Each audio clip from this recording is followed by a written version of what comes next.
Have we ever sat down to say, you know what, Lord, today, because you formed me in my mother's womb, you knit me perfectly and uniquely. What did you plan for me for today? What is your plan for me on November 2nd? Tomorrow's Thursday, Lord. When I wake up, does my plan for my life align with your plan? I can tell you that'll scare you. You know what it'll do? It'll scare you into getting more serious about aligning our lives with the lives God has for us. Not scare us in, oh my gosh, we're scared. I mean, in awe and reverence that God literally, tomorrow morning when you get up, has his perfect plan for your life. But most of us never achieve that perfect plan because we're wandering generalities. We're a sailboat out to sail, not knowing where we're going, west, north, east, or south. So I really want to encourage you, and I have to stop there, because if that's all I said tonight, you could, the mic would drop. You would go straight to that secret place and you would say, you know what? I lived 24 hours today and I have no clue what I did and if it was even productive or successful. What I did today, I'm not even sure if was I supposed to do that or did I just do that?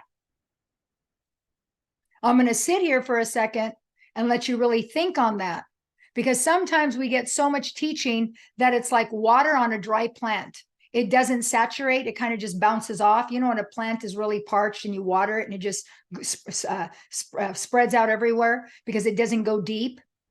So I'm telling you, and I want you to hear me, that God has November 2nd perfectly planned for you. Every second of tomorrow, every minute of tomorrow, and every hour is perfectly planned in advance. And now we have to look at our idea of what our day looks like tomorrow with some awe and reverence. That's our first challenge. And I'm challenging myself to do that because time goes. You know why we always say, wow, time goes. Where did the time go? Where did the day go? We're already at Thanksgiving. You know why we say that? Because we're wandering generalities. If we were walking on purpose, we'd say, of course, Thanksgiving's next week, because I've got every single thing that the Lord has asked me to do done. And now I get to celebrate. And we're not sitting there going, where's time? Oh my gosh. You know, the older you get, the more time slips by. That's because we're not organized. And that's because we're not walking according to God's vision. So all this time is being stolen, just like a glass with a big old hole in it. And God's pouring this abundant life in this glass, and it's just pouring out the bottom. You know, we're wondering, well, wait, well, where's my life? Where did it go? How did I end up being 57, not knowing what I'm supposed to be doing for my life? And this is very serious. So I really hope from your heart that you hear my heart, because I'm visiting with too many women that have no clue about what they're supposed to be doing, who they are, and what to do next. And if this is you, there's no reason to feel embarrassed or ashamed. Come on, we're past that, right? We can be honest. This is why you're here, because you like the honesty. But if you really are looking at me straight in the eye right now, and you have no idea what November 2nd should look like for you, then get concerned about it, because God is. He's not concerned mad. He's concerned, because he has that day planned out, and the 3rd and the 4th and the 5th. And your days are very important to him because he's a businessman and he wants to see you thrive. So I really hope that hits, because this is what I've been, meditating on with the Lord and going into that secret place. It's been a little, it's been a little disheartening, a little bit, I'm being honest, because when God shows me, I don't have regret and all that stuff. That's ridiculous. But it's like, oh my gosh, like there's time that I've wasted, like even just over the weekend. And God's time doesn't mean we're busy like this. We're not Martha. It's not a Martha thing. It's even if I'm resting because God had that plan for me. Even when I'm on vacation, even when I'm out to dinner with my husband, that's because God had this plan for me. So it's not about working harder. It's about enjoying life smarter. It's not about working harder. It's about being favored and being under the blessings of God in an easier way and in a more effortless way. So don't misconstrue this with busyness. It's not spiritual busyness. It's a place of success because you're right in the perfect will of God. So make no mistake, money is God's kingdom, Money is about God's kingdom. Money is about God's business, but without vision. If I'm going into the kingdom, there's rules. So I walk into the kingdom because in heaven, there's going to be a vision for your life. You're not going to go into heaven and pick and choose. Well, I'll be a teacher. I'll marry this guy. I'll live in this house and I'll live in a suburb and I'll drive back and forth to Whole Foods. See, in heaven, God's perfect vision is revealed there for you. And you're going to be busy in heaven. You're not going to be some fat, dumb cherub sitting on a cloud, eating bonbons, eating grapes, watching Oprah. That's not what you're supposed to do. All this depiction of, well, God needed another angel, or I'm going to be an angel in heaven. No, you're not. You're God's most prized possession. You're not an angel. You're his child. And when you get to God's kingdom, God's going to say, okay, here's your mansion. Here's all your rewards. And I have things for you to do. And of course, you're going to be excited because in heaven, you're under the perfect will of God and you're going to get right to it. But don't think that we're going to be sitting up there watching the Kardashians on TV, just eating microwave popcorn saying, phew, thank goodness I made it. Now I can relax. You're going to be in heaven, literally in heaven. You're going to be so in heaven, being in heaven in your completely, perfectly fulfilled will, that is God's will for your life, that you are eternity is going to pass. You're going to be like, wow, where did eternity go? This was a great ride. Because you're going to be excited and you're going to be rewarded and you're going to be protected and you're going to be healed. So that's the full example of what we're supposed to be doing on earth. So we're going to make God's business our business. A place for you to start is Deuteronomy 28, verses 1 through 8. Start there so you can understand what abundance means. What does abundance mean?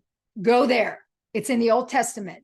Go to Deuteronomy 28, verses 1 through 8, and start there. This is God's heart towards you regarding wealth. Also, there's many examples in the Old Testament of wealthy people that God has blessed because they could be trusted. Abraham in Genesis, Jacob in Genesis, King Solomon. These are all examples of men and women, there's women, that God trusted. In the New Testament, several wealthy people were also instrumental in advancing God's kingdom. Matthew in the book of Luke, Joanna in the book of Luke, Joseph, Zacharias, Lydia. Lydia was wealthy. These were people with great means who were called by God for special work and who used their wealth for a righteous cause. But let me just tell you real quickly, wealth is not an accurate barometer or a measuring stick for a person standing with God. There are going to be very many people who are missionaries, and their wealth is found in the smile of a child who is being fed and who is coming to the Lord. Remember, wealth is not money. It just includes money. Money is not success. Success just includes money. The abundant life is not money, but the abundant life can involve money. So we have to remember, wealth is not a barometer. If someone's wealthier, we don't say, well, God loved them more, because God's no respecter and has no favorites. He just knew in advance that their desire would be to be a missionary.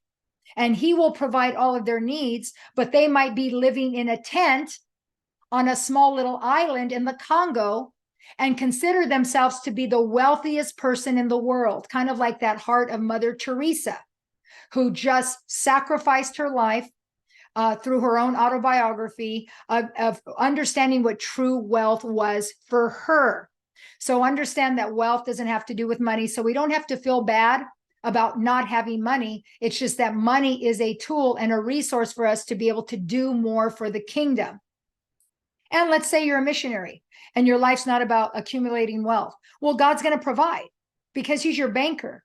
He's your financial advisor. He's your CFO and your CEO.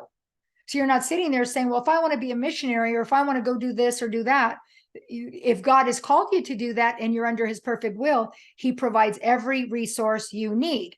So we just have to understand that money is very important. And there are several examples of people who walked with abundance that did great things in the kingdom. So what we have to do is we have to give God the rightful place tonight. He is the CEO, the chief executive officer, and the CFO, the chief financial officer of your home and of your life. That means he calls the shots. The CFO includes finances. You're simply on the board of directors. You simply take directives. You're a director on his board, and you say, okay, God, this is your money, and you want to direct your money that I have to this cause or to this ministry or to this charity. Okay, I'm going to follow your directives because I'm only on your board of directors. And you've given me this money to manage, so I'm going to follow what you want me to do with it. This is in Luke that God talks very specifically about money, because he says if we cannot be faithful, being on his board of directors where we possess nothing, we simply take the money in and send it out. He said that the word says he gives seed to the sower. If you're not sowing, you don't need seed. God looks at your hand and he says, well, you don't sow anything, so you don't need any more seed. God only gives seed to the people who sow.